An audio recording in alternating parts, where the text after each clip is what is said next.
नाज़रीन, प्रोग्राम है in focus और मैं हूं फाहद हुसैन। खौफनाक हादसा, एक बहुत ही बड़ी ट्रेजेडी, कीमती जानों का ज़िया, ये सब कुछ कल कराची में हुआ और उस तमाम जो जो हादसा है उसकी तफसीलात हमारे सामने आ चुकी हैं। अब वो सवाल पूछे जा रहे हैं जो कि सख्त भी हैं लेकिन उतने ही ज़रूरी भी। ये क्या हुआ, कैसे हुआ, क्यों हुआ और कौन ज़िम्मेदार है? आज के प्रोग्राम में मैंने कुछ ऐसे मेहमानों को कि ये हुआ कैसे, अब तक क्या समझ आ रही है। प्रोफेशनल्स हैं, उनका मैं तारुफ कराता हूँ। मेरे पहले मेहमान हैं जनाब कैप्टन एजाज साहब, मैनेजिंग डायरेक्टर हैं साहब पाकिस्तान इंटरनेशनल एयरलाइंस के, बखूबी वाकिफ हैं तमाम तर जो टेक्निकल और अदरवाइज भी पीआईए के हवाले से भी जो तमाम तर जो उमूर हैं उन पे उनका उनका बड़ा गहरा नजर है। दूसरे मेहमान है जनाब कैप्टन कासिम कादिर साहब, पैलपा से उनका ताल्लुक है अगेन, क्योंकि खुद पायलट है तो अच्छी तरह समझते हैं कि मामलात कहाँ पे जा रहे हैं। कुछ ही देर में मुझे ज्वाइन करेंगे जनाब air vice marshal retired Shahzad Chaudhry साहब और उसके हवाले से क्योंकि एयरफोर्स में बड़े सीनियर पोजीशन में रहे हैं तो एविएशन को भी बड़ी अच्छी तरीके से समझते हैं। और हमें पीआईए के जो तर्जुमान हैं जनाब अब्दुल हाफिज साहब, वो भी कुछ देर में ज्वाइन करेंगे। मैं कैप्टन कासिम आपसे शुरू करता हूं। जो अभी तक समझ आई है, जो ये हादसा हुआ है, इसमें अब जाहिर बात है मुख्तलिफ स्पेकुलेशंस भी हो रही हैं, कुछ इन्फॉर्म्ड ओपिनियन भी आ रहा है, कोई इंटरनेशनल एक्सपर्ट्स हैं वो भी इस पे अपनी रायजनी कर रहे हैं। समझ अब तक जो आ रहा है, जरा थोड़ा हमें समझाइए कि जहाज ने पहले लैंडिंग की कोशिश की और किसी वजह से वो ना कर पाए और फिर उन्हें वहां से एक बार फिर हाइट को पकड़ना पड़ा और फिर कोई मसला हुआ है। अभी तक क्या समझ आ रही है? जी, अभी तक मैंने पहले भी जिस तरह बताया कि इस वक्त किसी भी कंक्लूजन पे पहुंचना is too early in the day.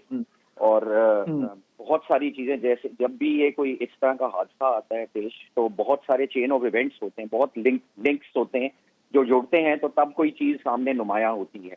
इस वक्त सिर्फ ये पता चला है कि जो लास्ट कॉज था, जो नजर आ रहा है, जो रेडियो कम्युनिकेशन से between the pilots and the air traffic control, वो ये है कि एंड में दोनों इंजन जो हैं वो जा चुके थे एंड देन जो है उसके बाद ये क्रैश हुआ। Once made a call, engine चले गए और इतना लो एल्टीट्यूड है तो उसके बाद बचना बहुत मुश्किल हो जाता है। What led to all this we still don't know. There are many lot of speculation, बहुत सारी चीजें इसमें इन्वॉल्व हैं। क्या वो ऊंचे थे, क्या वो स्पीड थी ज्यादा, नहीं थी, ये सारी चीजें आहिस्ता आहिस्ता डीएफडीआर जो डिजिटल डेटा फ्लाइट रिकॉर्डर होता है और सीवीआर कॉकपिट वॉइस रिकॉर्डर, इसके अंदर ये सारी चीजें आ जाएंगी। तो इस वक्त किसी भी नतीजे पे पहुंचना जो है वो मुनासिब नहीं है। जो चीज मुनासिब है वो इस वक्त ये है कि देखें, अभी तक हमारा 661 का क्रैश हुआ, आज दिन तक हमें उसकी कोई सही रिपोर्ट नहीं आई, 4 साल होने को आ रहे हैं। तो what we need to learn, देखें, purpose of an investigation is always to make flying safer skies for everybody. तो जब आप उससे कुछ सीखते नहीं है तो फायदा नहीं है। इंटेंशन शुड बी कि जी आप एक शफाफ ट्रांसपेरेंट इन्वेस्टिगेशन हो जिसमें बाहर से एनटीएसबी मैं इस पे आता हूं। हाँ, मैं इसको थोड़ा सा डिस्कशन को थोड़ा सा ब्रॉडन करूंगा, लेकिन मुझे ये बताएं, ये बिल्कुल आपकी बात दुरुस्त है, मैं आपसे एग्री करता हूं कि कंक्लूजन तो हम नहीं ड्रॉ कर सकते और वो जो एक्सपर्ट्स हैं उन्हें ही करना चाहिए। लेकिन जितना आपका तजुर्बा है उसको सामने रखते हुए जो अभी तक आपको चीजें समझ आ रही हैं, जो सीक्वेंस ऑफ इवेंट्स आपको मालूम हुए, उसमें आपको हैरान कुन बात क्या लग रही है? मतलब व्हाट इज सरप्राइजिंग यू? देखिए, what's surprising me is that there are lots of stories coming in कि जी the gears were not down. Why they were not down? It's a very strange thing. Another thing that is very strange is कि why the approach control से आप जब भी landing के लिए आते हैं तो अप्रोच कंट्रोल से आप चेंज ओवर कर जाते हैं टू द टावर। अब for some reason which because they are missing links, there is no transmission of the tower, क्योंकि tower is the person who can visually really actually see the aircraft coming in. अगर gear नहीं थे तो tower ने क्यों नहीं बताया? और ये there are so many things कि ये इस तरह क्यों नहीं हुआ, उस तरह क्यों हुआ, इंजन फेल हो गए, वो क्यों फेल हुए? वो तो बर्ड्स की वजह से हुए या वो पॉड लगने की वजह से, जिस तरह कह रहे हैं, which is very very surprising, उसकी वजह से हुए? तो but there are lots of mind boggling things. But okay, captain Ejaz Haroon, आप हमारे साथ हैं? आपको आवाज आ रही है हमारी? हाँ जी, आ रही है, आवाज आ रही है। अच्छा, कैप्टन एजाज हारून, ये आप सुन रहे थे कैप्टन कासिम जो बात कर रहे हैं। जाहिर बात है कि अभी हमारे पास वो आंसर्स नहीं है जिनकी हमें जरूरत है और वो वक्त लगेगा आते हुए। लेकिन आपको क्या समझ आ रहा है गिवन योर एक्सपीरियंस कि ये कहां पे गड़बड़ हुई, क्या हुआ क्या? देखिए, अब एक चीज तो खैर ये शायद दुरुस्त है कि जी पूरी रिपोर्ट तो उस वक्त आएगी जी, सारी डिटेल्स जब डीएफडीआर की डिकोडिंग वगैरह होके आ जाएगी। बट ऑफ कोर्स जो सीक्वेंस ऑफ इवेंट्स जिस तरह आपने कहा, जो चीजें इस वक्त तक सामने आ चुकी हैं, specially the communication between the approach and the captain और हिज फर्स्ट ऑफिसर, जो द कॉकपिट से जो उससे ये जरूर एक दो चीजें तो जरूर जाहिर हो रही हैं कि जी वो आए उस वक्त, उन्होंने जब इनिशियल कांटेक्ट हुआ तो उनको टावर अप्रोच ने कहा कि जी आप 5 मील पे हैं और आपकी ये हाइट है। वो he was aware he is high, he accepted, he said कि जी I will still make it, I'm comfortable, and he continues, and then he picks up the mic and he says I am going around। ठीक है, उस वक्त you can in the background you can definitely hear a continuous chime, जो repetitive chime जो आ रही है, which comes in case of a warning if the aircraft is not in the landing और भी reasons है, but one of the reasons is this। अच्छा, अब जो जब जहाज ने गो अराउंड किया, फिर आप उनका देखें जो जुबैर साहब का जो इंटरव्यू है कि जी बिल्कुल था, नॉर्मल था, कोई इशू नहीं था, हमने गए रनवे के ऊपर गए, एक दो बम्प्स लगे और फिर उन्होंने बड़ी महारत से जहाज को उठाया, जो कि उन्होंने गो अराउंड एग्जीक्यूट किया और हम क्लाइंब करना शुरू हो गए। फिर हम फ्लाई करते रहे, फिर जब लैंडिंग के लिए आए तो आके खुदा जाने क्या हुआ, बस अब क्रैश हो गया जहाज। ठीक है, अब बट उसमें क्या हुआ ये हमें पता है कि जी जहाज जब गो अराउंड किया है तो जो जहाज जो है उसको जब क्लियर किया कि you climb to 3000, he says he couldn't climb to 3000, he was struggling even at 2000। तो उसको वो टावर कहता है कि you are 2000 altitude dropping, he uses this word altitude dropping। तो उसने कहा I'm trying to maintain। ठीक है, तो this shows कि he was not able to maintain। अब now why he was not maintaining, naturally the engines were not producing the power। What was the reason? Was it a bird hit? Was it जो अभी जो civil aviation ने एक वो दे दिया कि जी जहाज, जी कैप्टन जान, एक चीज मैं बताई। आपको मैं यहाँ पे थोड़ी क्लैरिफिकेशन। अभी हम ऊपर चले गए, थोड़ा पीछे आए। वो लैंड कर रहे हैं, अगर जो आपने जिक्र किया उन जुबैर साहब का, जुबैर साहब कह रहे हैं कि उन्हें आवाज आती, उन्हें लगा जैसे ही लैंड करने लगे हैं और फिर एकदम टेक ऑफ किया, जिस तरह आपने कहा। अगर वो लैंड कर रहे हैं और वो जो उनको बीप की आवाज आ रही है जिसका आप जिक्र कर रहे हैं, और क्या ये मुमकिन है कि वो बीप हो रहा हो और पायलट को ये ना पता हो कि उसका जो लैंडिंग गियर है वो नहीं खुला और वो इतना लो लेवल पे आ जाए कि वो टारमैक को टच कर रहा है? ये मुमकिन है? नहीं, अब देखें ना, ये बिल्कुल एक चीज ऐसी है जो मुमकिन नहीं है, क्योंकि वो इतनी कंटिन्यूस रिपीटेटिव चाइम है कि वो बंद नहीं हो सकती। उस वक्त तक बंद नहीं होगी जब तक ये करेक्टिव एक्शन ना लें। ठीक है, तो दैट मींस वो करेक्टिव एक्शन उन्होंने जो लिया है वो क्या था कि उन्होंने गो अराउंड का करेक्टिव एक्शन लिया। गो अराउंड का में क्या होता है, टोगा आप ट्रिगर करते हैं कि थ्रस्ट रिवर आए, पॉजिटिव क्लाइंब, गियर अप। ठीक है, तो अगर गियर डाउन था या नहीं था, अब we don't know whether did he have his gear down or not, because अभी सिविल एविएशन वालों ने एक जो रिपोर्ट दी है, ये जो बता रहे हैं कि जी रनवे पे इंजन्स के स्क्रैपिंग के निशान हैं। अब ये अगर स्क्रैपिंग के निशान है, इसका मतलब है कि क्या जहाज का लैंडिंग गियर अप था और इसने मतलब टच डाउन कर लिया। बिकॉज फिर जब ये कहता है वापस आ रहे होते हैं, तो जब वो कहते हैं ना कि टावर उसको कहता है यू आर टर्निंग लेफ्ट, उसने कहा I am coming direct for the runway, I have lost engines. अब उस वक्त टावर टावर अप्रोच जो भी था वो उसको पूछता है are you coming for a belly landing. Now that's a very funny thing for anybody to ask. That means there was some discussion और there was something that they had seen this aircraft trying to do, which is called a belly landing, के without wheels land करने की कोशिश कर रहा था।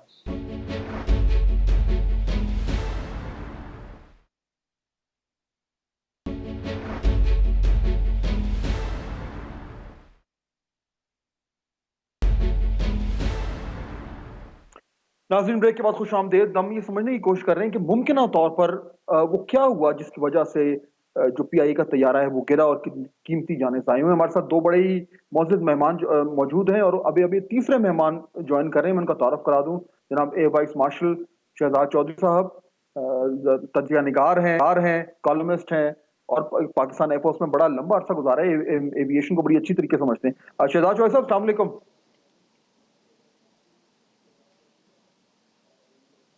जी शहजाद चौधरी साहब, अस्सलाम वालेकुम।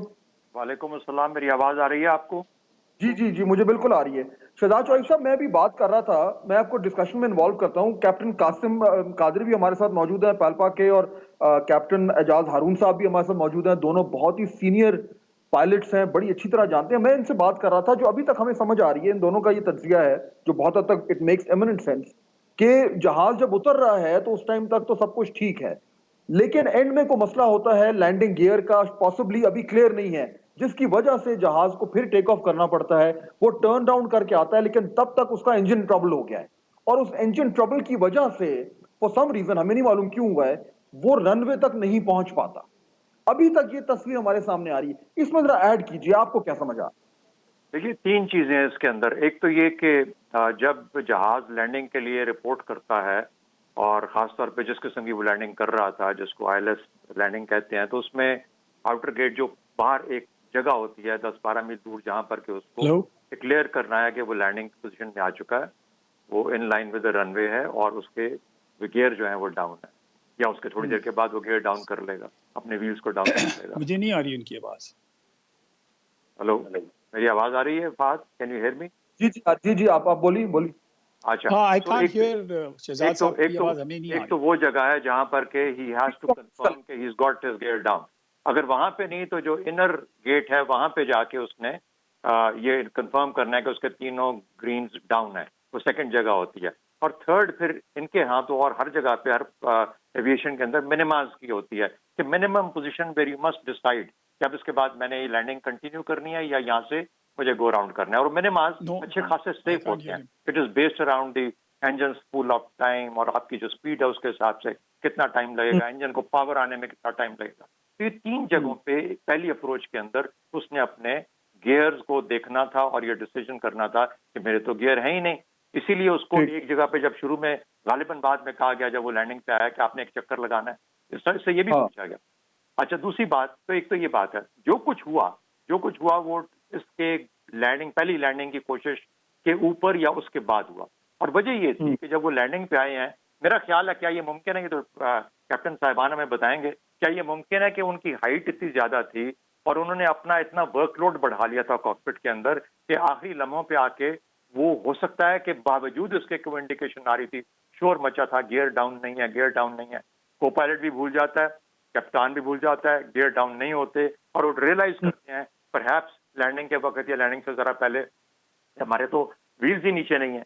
फिर जब ये पता लगता है, और उसके बाद वो भी पूछता है, वो कॉल देता है, कहता है कंफर्म बेली लैंडिंग। अब ये नहीं पता क्रोनोलॉजिकली वो इससे पहले पूछता है या इसके बाद पूछता है, लेकिन वो बात एक कॉल ये भी है। उसके बाद जब पूरा आउट करते हैं, तो अगला सवाल जो हमारे कैप्टन हमें बेहतर बता सकते हैं, जहाज इन्होंने उड़ाया हुआ है, कि जो इंजन स्पूल अप टाइम होता है, जिसमें इंजन पूरी पावर में आता है, कितना होता है? 40 सेकंड लगते हैं, 45 सेकंड लगते हैं, कितना टाइम लगता है? ये बड़े फैंस वाले इंजन है, और बड़े फैंस वाले इंजन को इनकी स्पीड स्लो होती है ऐसा बढ़ने की, लेकिन इनकी पावर साथ साथ आनी चाहिए। अगर आप बहुत तेजी से रैम ओपन नहीं करेंगे, बहुत जोर से नहीं करेंगे, तो आमतौर पे ये जो इंजन है, इनको they should be safe enough to give you the enough trouble. तो क्या अच्छा, मैं यही क्या वजह? कैप्टन एजाज को इन्वॉल्व कर लें। कैप्टन एजाज, आपको आवाज आ रही हमारी? आपकी आ रही है, मुझे शहजाद साहब की नहीं है। अच्छा, अब इसको हम फिक्स करते हैं जी, इसको हम फिक्स करते हैं। प्रोड्यूसर साहब जरा थोड़ा सा आवाज कीजिएगा, आवाज फिक्स कीजिएगा। मैं यहीं से आगे चलता हूं। कैप्टन एजाज, ये जो एजाज चौधरी साहब ने, शहजाद चौधरी साहब ने कुछ पॉइंट्स उठाए हैं, वो अभी आपकी आवाज थ्रू हो जाए तो मैं उनको लाता हूं, लेकिन मैं जरा इंजन फेलियर पे आना चाहता हूं। देखिए, अभी आपने बिल्कुल जिक्र किया कि एयर ट्रैफिक ने उनसे पूछा कि आप do you want to do a belly landing, जिससे जो समझ आती है वो ये है कि एयर ट्रैफिक कंट्रोलर को ये नजर आ रहा है कि उसका लैंडिंग गियर का कोई इशू है। मैं अज्यूम ये करता हूं, करेक्ट कीजिएगा मुझे, कि ये जो एयर ट्रैफिक कंट्रोलर ये कह रहा है, तो उसको फिजिकली नजर आ रहा है ये, या वो किसी तरीके से रीड कर सकता है कि लैंडिंग गियर में प्रॉब्लम है? उसको एयर ट्रैफिक कंट्रोलर को कैसे पता चल रहा है? उसने, इट्स क्वाइट पॉसिबल कि फिजिकली इन्होंने देखा हो, क्योंकि जब वो रनवे पे आया है और आके वहां से गुजर के गया है, तो they must have seen that there is some issue, कि उसका गियर नहीं है, because that is why he has asked him. But देखिए बेली लैंडिंग जो है वो इससे पहले टावर को कैप्टन ने कोई भी बेली लैंडिंग का जिक्र नहीं किया है, तो टावर उस या अप्रोच उससे पूछ रहा है are you coming for a belly landing? So that is why we, one tends to think that when he made the first approach, he had some problem. Either his gears were not down, yeah, they had not come down, and he just came and he just flew and did the go around. अब ये सब चीजें जो है ना, ये exactly किस वक्त कौन सी चीज की है, ये जब DFDR की रिकॉर्डिंग्स और आएंगी तो वो हमें टाइम फ्लॉर्स पता चल जाएंगे, मगर होगा यही कुछ कि कब हुआ था कब नहीं हुआ था, हुआ यही कुछ होगा कि कोई ना कोई इशू लैंडिंग गियर के साथ था, या लैंडिंग गियर अप था या फुली डाउन नहीं था, और जहाज ने आया जहाज ने आके और गो अराउंड किया, फिर गो अराउंड के बाद वी विल फाइंड आउट के इंजन्स को डैमेज एट व्हाट स्टेज। अभी माय ओनली गेस इज जी बताइए। हाँ देखिए, माय ओनली गेस इज कि बर्ड हिट जो है वो अगर हुआ होता तो वो टेक ऑफ जब गो अराउंड करता है तो एयरपोर्ट की एकदम राइट एट द एयरपोर्ट जो है, वो ओवर द एयरपोर्ट बर्ड्स का इशू नहीं है, अराउंड द एयरपोर्ट है जहाँ पे आबादी वगैरह है, वहां पे बर्ड्स का इशू है। बट ये तो करके और जैसे लेफ्ट टर्न करके 110 हेडिंग पे जा रहा है, ये कहता है he was not able to climb, तो दैट मींस इसको जब गो अराउंड किया है इसको फुल थ्रस्ट नहीं मिल रही थी उस वक्त दोनों जहाजों में। दोनों काफी हद तक क्लियर हो सकती है, क्या वजह ये भी क्लियर हो गया है, और आपने ये भी कह दिया है वजह ये हो सकती है जो अभी अगर if what the civil aviation is saying is true कि there are marks on the runway, और अभी ये जो इंजन्स मिलेंगे तो उस पे भी पता चल जाएगा कि अगर खुदा न खास्ता ये हुआ है, जो कि बहुत ही अनफॉर्चुनेट है कि वो उसका इंजन जो पॉड है वो लग गया रनवे पे, तो ये पॉसिबल है कि पॉड के लगने की वजह से इंजन्स के अंदर इंटरनल डैमेज या उसकी बेरिंग्स या किसी चीज के ऊपर डैमेजेस हुए, जब थ्रस्ट खोली गई तो वो बेरिंग्स जो है वो और डैमेज हो गए, थोड़ी देर थ्रस्ट दी जहां तक दे सके, वो 2000-1800 तक क्लाइंब किया और उसके बाद इंजन बैठ गए। ओके, मगर बैठना तो नहीं चाहिए ना, बैठना तो नहीं चाहिए। मेरा मतलब सिर्फ कहने का ये है कि देखिए जब आपने व्हेन यू गो राउंड, आपका एक एंगल ऑफ अटैक बड़ा स्टीप होगा। I can imagine he must be in a desperate situation, वो not only the climb angle लेकिन उसका एंगल ऑफ अटैक, दूसरा वो पार खोलता है, रैम करता है पार को। अच्छा, अब ये लो बाईपास इंजन को स्पूल अप तो करना चाहिए आहिस्ता आहिस्ता। क्या वजह बन सकती है कि लो बाईपास इंजन भी इतना बड़े फैन के साथ उस लो स्पीड के ऊपर भी उसने स्पूल अप नहीं कर पाता कि उसको पार दे सके? तो इसका मतलब है the combination of the angle of attack, the attitude of climb etcetera, ये सारी चीजें मिला के इस किस्म की हैं कि जो कि उसको स्क्वीज आउट कर रही है इंजन को with the proper air, and that is why gradually he begins to lose thrust और इंजन ऐसा ऐसा बंद हो जाता है because of a wrong incorrect air fuel mixture. मैं यहाँ पे देखिए ये टेक्निकली तो अब ये पता चल जाएगा what was the reason, whether it was. आप मुझे ब्रेक यहीं पे रोकिएगा। आपने आपसे जवाब लेना है जो अभी शहजाद चौधरी साहब ने कहा। I have to take a break लेते हैं जी, वापस आते हैं एंड यहीं से इस मामले को थोड़ा सा और आगे बढ़ाएंगे।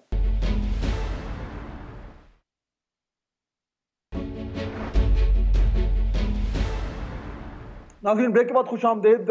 इंपॉर्टेंट डिस्कशन हम कर रहे हैं। कैप्टन कासिम कादिर और कैप्टन एजाज हारून हमारे साथ मौजूद हैं, एवीएम शहजाद चौधरी भी हमारे साथ मौजूद हैं। हमें ज्वाइन कर रहे हैं पाकिस्तान इंटरनेशनल एयरलाइंस के तर्जुमान जनाब अब्दुल्ला हफीज साहब। अब्दुल्ला साहब अस्सलाम वालेकुम। अस्सलाम वालेकुम।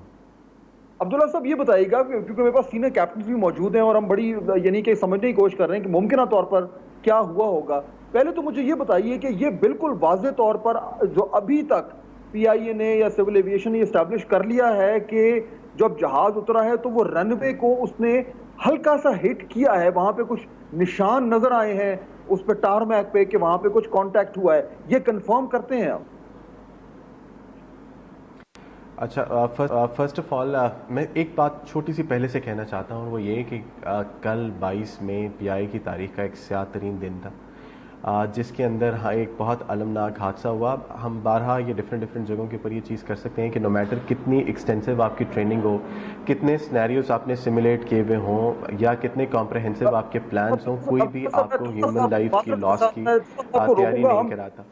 बिल्कुल इस टाइम एक टेक्निकल डिस्कशन के अंदर है, वो बात बिल्कुल दुरुस्त है, बड़ा अफसोसनाक वाकया है, इसमें कोई शक नहीं है। और हम ये भी समझते हैं, हमारे मेहमानों ने भी इस बात को बिल्कुल किया है कि अभी तक कंक्लूजन कोई नहीं निकल सकता। लेकिन मैं स्पेसिफिकली जानना चाह रहा हूं कि रनवे पर एविडेंस अभी तक निकला है कि जहाज ने उसको टच किया था? देखें, आपके पास जो पैनलिस्ट बैठे हैं वो मेरे से बहुत ज़्यादा बेहतर सब्जेक्ट मैटर स्पेशलिस्ट हैं, लेकिन मैं आपको सिर्फ एक दो तीन चीज़ें बताना इसके ऊपर चाहता हूँ। अभी तक सिर्फ प्रिलिमिनरी रिपोर्ट्स आई हैं। प्रिलिमिनरी रिपोर्ट्स का मतलब है कि एक रनवे के ऊपर जो जहाज़ के दोनों इंजन लगे हैं उसके स्किड मार्क्स हैं 4500 फीट लेवल के ऊपर, और फिर उसके बाद 4200 फीट लेवल के ऊपर, और उसके बाद कुछ तस्वीरें हैं जो कि प्लेन स्पॉटर्स ने खींची हैं जिसके अंदर जहाज़ के दोनों इंजन कावलिंग के नीचे वाले हिस्से के ऊपर बर्न मार्क्स हैं। और उसके बाद वो आपके पास जो एटीसी और कप्तान के दरमियान में आपस में गुफ्तगू है जिसके अंदर उसने मेडे की कॉल दी थी और साथ उसने बोला था कि उसके दोनों इंजन फ्लेम आउट होंगे। आपके पास अभी सिर्फ ये 3 सबूत हैं, और ये तीनों सबूत सिविल एविएशन की ऑन ग्राउंड टीम ने हासिल किए थे।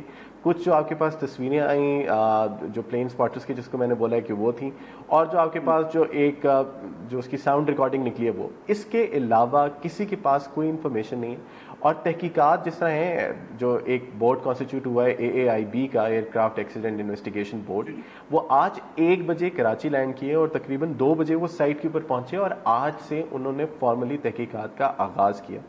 तो एट बेस्ट अभी कोई भी चीज़ करना, वो एक एनालिसिस तो बहुत अच्छा हो सकता है, वो आप सोच सकते हैं कि क्या हो सकता है और what would have been gone wrong, but at best that can only be termed as supposition, nothing else. बिल्कुल दुरुस्त है, बिल्कुल दुरुस्त है। कैप्टन एजाज, आपने सुना अब्दुल्ला साहब ने जो जिक्र किया, अभी जो बताया, जो अभी तक जो एविडेंस है, ये कहां तक जेल करता है जो हम बात कर रहे थे?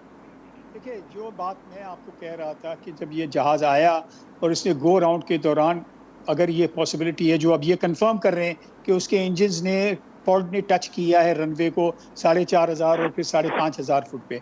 अब जब अगर पॉड ने टच किया है तो उसके इम्पैक्ट की वजह से there may have been some internal damage to the engine, which when the thrust was opened on the engine, that damage further deteriorated. It did produce a little bit of thrust, so that it took him to about 2000 feet, but after that the engines stopped producing power, and it was like an engine failure and they just failed. So the fact is that now why these engines or how they touched, ये सब चीजें पता चल जाएंगी। But ये तो वही जो बात मैं आपको शुरू में कह रहा था, because I was not sure कि ये निशान है या नहीं है, मगर अब्दुल्ला साहब ने ये बात बड़ी वाजे कर दी और बता दिया कि जी ये तो है, ये सबूत तो सिविल एविएशन ने दे दिया है। तो इसका मतलब कि पॉड टच करने का मतलब है कि गियर नहीं था। अगर गियर होता तो फिर गियर टच करता, पॉड नहीं टच करता, पहले गियर टच करता। ये थोड़ा एक्सप्लेन करें, देखिए ना, थोड़ा सा एक्सप्लेन करें जरा। देखिए लैंडिंग गियर देखिए ना, लैंडिंग गियर जो है जब आप एक्सटेंड करते हैं तो द लैंडिंग गियर्स आपके they are much lower than the engine itself. Now for the engine to touch on a twin engine airplane in a bank is very difficult. अगर ये 747 होता जिसमें आउटर इंजन होते हैं तो वो पॉसिबल है कि लैंडिंग के वक्त भी गियर डाउन भी हो, फिर भी आउटर इंजन शायद टच कर जाए। But for a twin engine airplane, specially Airbus जिसके इंजन काफी हाई हैं, ये अगर लैंडिंग गियर डाउन होता तो पहले लैंडिंग गियर टच करता और जहाज बाउंस कर जाता, अगर हार्ड लैंडिंग होती या कुछ होता।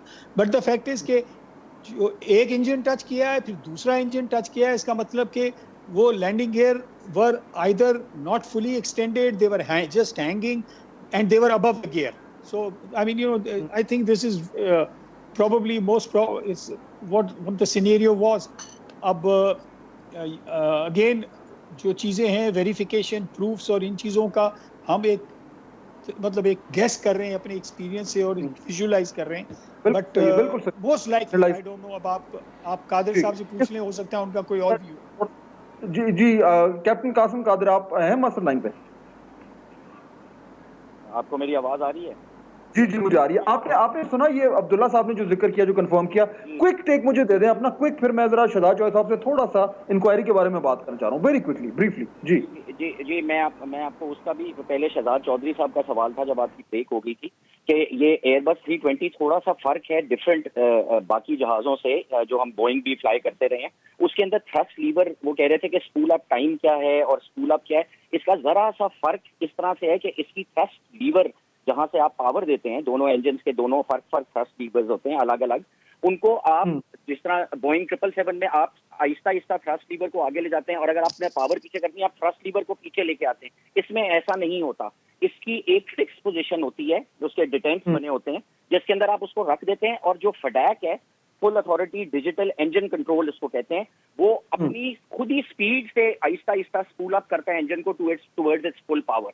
So you actually do not really have control over how fast you can bring in the thrust. आपने उसको उठा के उस पोजीशन में रख दिया, अब वो अपने टाइम से, क्योंकि वो ओवर थ्रस्ट भी नहीं करना चाह रहा है इंजन, वो उसका अपना ऑटोमेटिक उसकी प्रोटेक्शन है, तो वो आराम से पावर को आगे लेके जाएगा। तो ये तो इसलिए उसका जो है जल्दी खोलना या वो बात इसमें होती नहीं है जनरली। दूसरी बात जो ये अब्दुल्ला कैप्टन साहब, ब्रेक का वक्त हो रहा है, एक बार फिर माजरत चाहूंगा, ब्रेक का वक्त हो रहा है, I have to take a break लेते हैं नाज़रीन, उसके बाद प्रोग्राम में वापस आते हैं। तो इंक्वायरी जो इंक्वायरी का जो बोर्ड सेटअप हुआ है उस पर एक दो सवाल बनते हैं, वो भी मैं जरा पूछूंगा। Stay with us.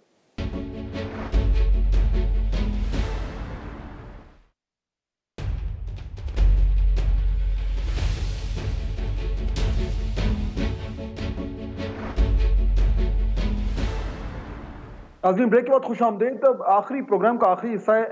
Shahzad Chaudhry साहब, वेरी ब्रीफली, मेरे पास सिर्फ चंद मिनट हैं।